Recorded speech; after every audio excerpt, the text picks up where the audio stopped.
digging in The goal is the next couple of days to go through the 5 visions of the prophet Daniel. So let's turn to chapter 2 and pick up where we left off last night. I have so much I would love to continue on this discussion of this third day. Did you ever hear Art speak on John 2? On the third day there was a wedding in Canaan. Did you ever hear him speak? I don't remember. I remember the wineskin. I mean the 6 pot, the 6 empty pots. Yes. On the third day there was a wedding, and 6 pots were filled or fulfilled, and then the new wine. Anyhow, we'll get there another day. Well, we're in Daniel chapter 2, and Daniel chapter 2. We've talked about starting to put together some kind of a timeline. And this is kind of the beginning of piecing together a timeline that is going to be become more developed as we go through Daniel. But Daniel and his 3 friends we left off had just graduated from the academy after 3 years. And in chapter 2, one of the things about Daniel, and I appreciate, he dated all of his visions. Mm-hmm. It was like this was a prayer journal. This was a journal of answered prayer. But I hope you keep a journal. I hope you have a great devotional life, that you write things down now and then. Put dates on those prayers. Put dates on those answered prayers. But here Daniel dates these 5 visions. And I think that's significant. Well, in the 2nd year of the reign of Nebuchadnezzar, Nebuchadnezzar had dreams, and his spirit was troubled, and his sleep left him. Then the king gave orders to call the magicians, the conjurers, the sorcerers, and the Chaldeans to tell the king his dreams. So they came in and stood before the king. And the king said to them, I had a dream, and my spirit is anxious to understand the dream. Then the Chaldeans spoke to the king in Aramaic, and again, as I pointed out last night, from verse 4 of chapter 2 all the way through chapter 7, the book of Daniel is written in Aramaic.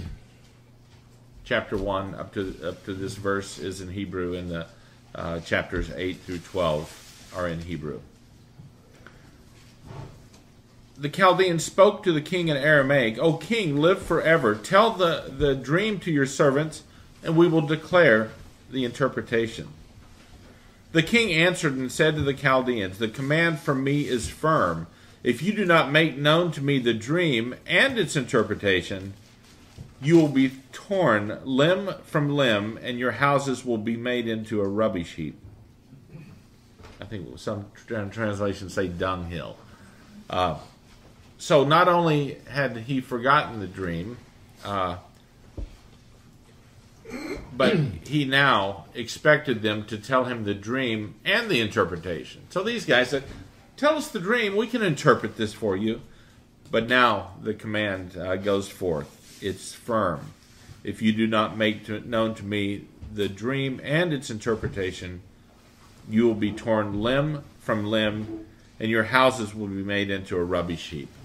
And I understand from history the way that they used to execute some of these prisoners or some of these bad guys in the public square. They would put them in between 4 trees, and they would bend the limbs of the trees and tie one to one arm and one to another, one to one leg and one to another. And they would tie it down. Then they would cut the ropes, and they would literally tear the guy from limb to limb.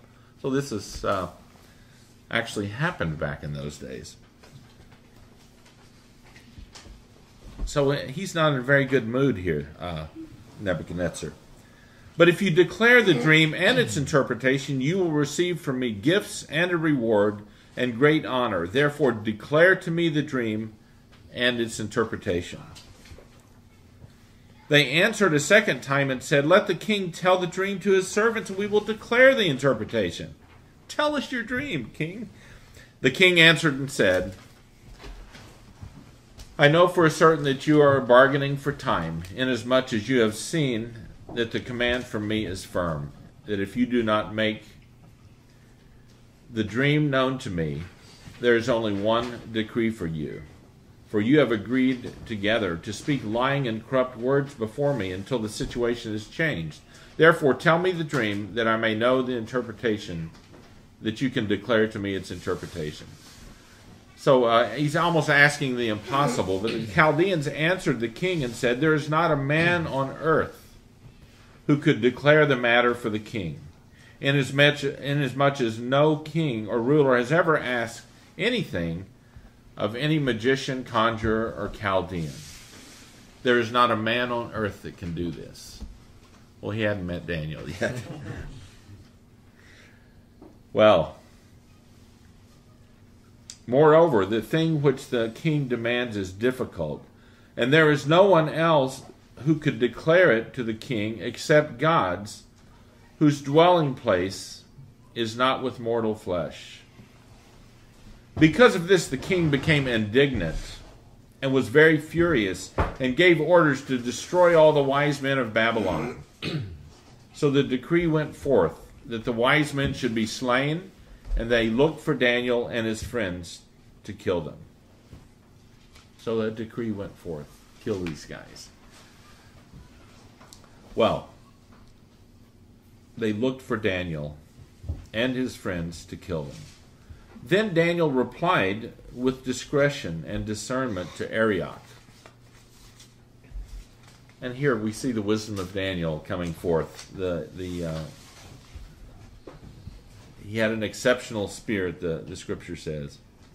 He replied with discretion and discernment to Arioch, the captain of the king's bodyguard, who had gone forth to slay the wise men of Babylon. He answered and said to Arioch, the king's commander, for what reason is the decree from the king so urgent? Then Arioch informed Daniel about the matter. So Daniel went in and requested of the king that he would give him time. Look at the wisdom. In order that he might declare the interpretation to the king. Give me a little bit of time, I'm going to bring you your answer. Wow, what confidence and faith. And again, we are beginning to get a picture of Daniel the man again and his three friends. We have a little house church going on here. A nice little fellowship. And I love this portion of Scripture. Then Daniel went to his house and informed his friends. They were bunking out together in the cabin. So Daniel went to his house and informed his friends Hananiah, Mishael, Azariah about the matter, in order that they might request compassion from the God of heaven concerning this mystery, so that Daniel and his friends might not be destroyed with the rest of the wise men of Babylon. So they came together, they cried out to God. I think that's just a beautiful picture, you know. It's again, we're looking at Daniel the man and kind of Daniel the prototype as we go forth into the visions. But I love this picture of this house church. So in order that they might request compassion from the God of heaven concerning the mystery, so that Daniel and his friends might not be destroyed with the rest of the wise men of Babylon. Then the mystery was revealed in a night vision.